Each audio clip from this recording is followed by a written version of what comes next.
লোকসভা নির্বাচন 2024 ইভিএম ও ভিভিপ্যাট এসে পৌঁছালো শরৎনগরে। গণতন্ত্রের বড় উৎসব লোকসভা নির্বাচন। এবার সপ্তম দফায় এই নির্বাচন কার্য শেষ হবে। ইতিমধ্যেই তৃতীয় দফা নির্বাচন শেষ হয়েছে।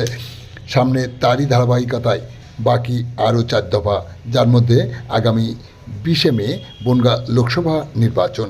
এই নির্বাচনে কেন্দ্রীয় বিজেপি পার্টির প্রার্থী, রাজ্যের শাসক দলের প্রার্থী থেকে শুরু করে বাম, জাতীয় কংগ্রেস, এসইউসিআই সহ নির্দল প্রার্থীরা ইতিমধ্যে নির্বাচনী ময়দানে নেমে পড়েছে। কেউই 1 ইঞ্চি জায়গা ছাড়তে নারাজ। টানটান উত্তেজনায় নির্বাচনী ময়দানে রাজনৈতিক পারদ উঠতে শুরু করেছে। অন্যদিকে নির্বাচন কমিশন অবাধ, সুষ্ঠু, নিরপেক্ষ নির্বাচনের লক্ষ্যে স্পর্শকাতর এলাকাগুলিতে সিআরপিএফ সহ কেন্দ্রীয় বাহিনী রুট মার্চ শুরু করেছে। সাথে সাথে নির্বাচনের দিন ঘনিয়ে আসতেই আজ 10 মে দুপুর 3টে নাগাদ শরৎনগর বিধানসভা কেন্দ্রের মালঙ্গপাড়া কেসিবি ইনস্টিটিউশন চত্বরে ডিসিআরসি কার্যালয়ে ইভিএম ও ভিভিপ্যাট নিয়ে হাজির হলো নির্বাচন দপ্তর। আর বাকি 10 দিন। সামনে 20 মে বনগাঁ লোকসভা নির্বাচন। সেদিন কার ঝুলিতে ভরে উঠবে সেটা দেখার জন্য চোখ রাখুন আর আমাদের সাথে থাকুন।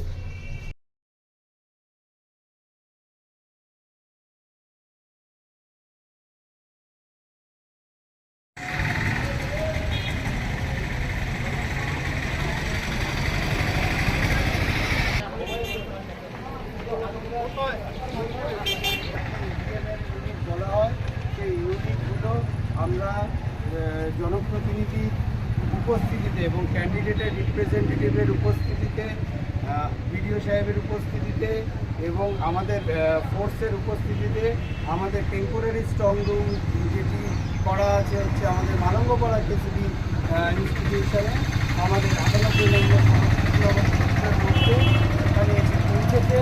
এবং আমরা এই কনসিল করা যে কন্টেনারটিতে ভিভিপ্যাট এবং এই ইভিএমের অন্যান্য অংশ ব্যালট টিকিটে পৌঁছেছে সর্বসম্মুখে আমরা কিন্তু সেই কন্টেনারটি এখন আর 3 ঘটিকায় আমরা 10 মে 2024 ওপেন করতে চলেছি। আপনাদের সম্মতি থাকলে আমরা তাহলে এই কন্টেনারটি ওপেন করবো। হ্যাঁ, এবার এখানে এটা খুললে হবে না,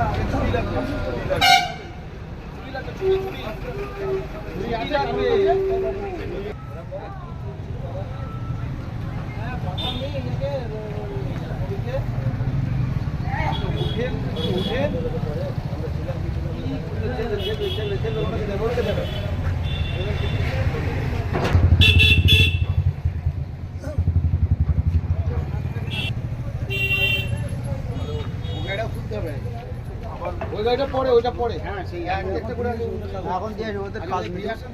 হ্যাঁ, আমি হোল্ডে আছি। অন্য সময়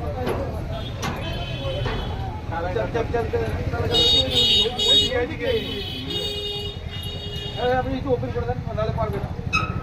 ছেড়ে দেন কায়দা আছে।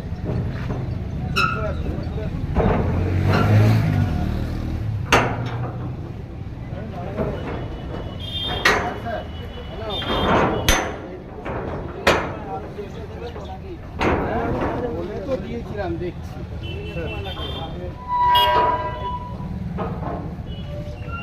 পরে হবে আপনার ওকে লাগান।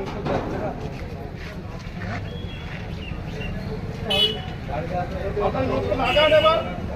দড়িটা ভেঙে দিয়েছেন, যাচ্ছে না, একটু দেখে আসবে।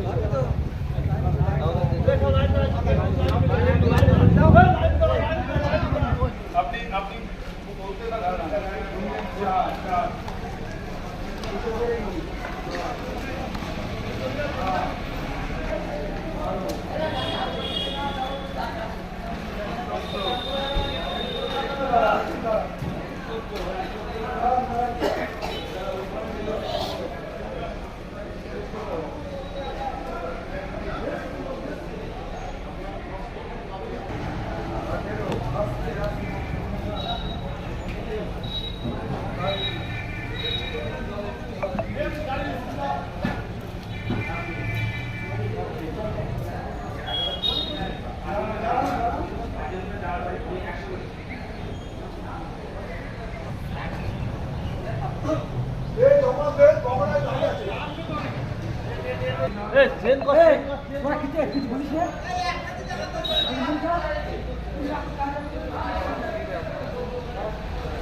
ফাঁকা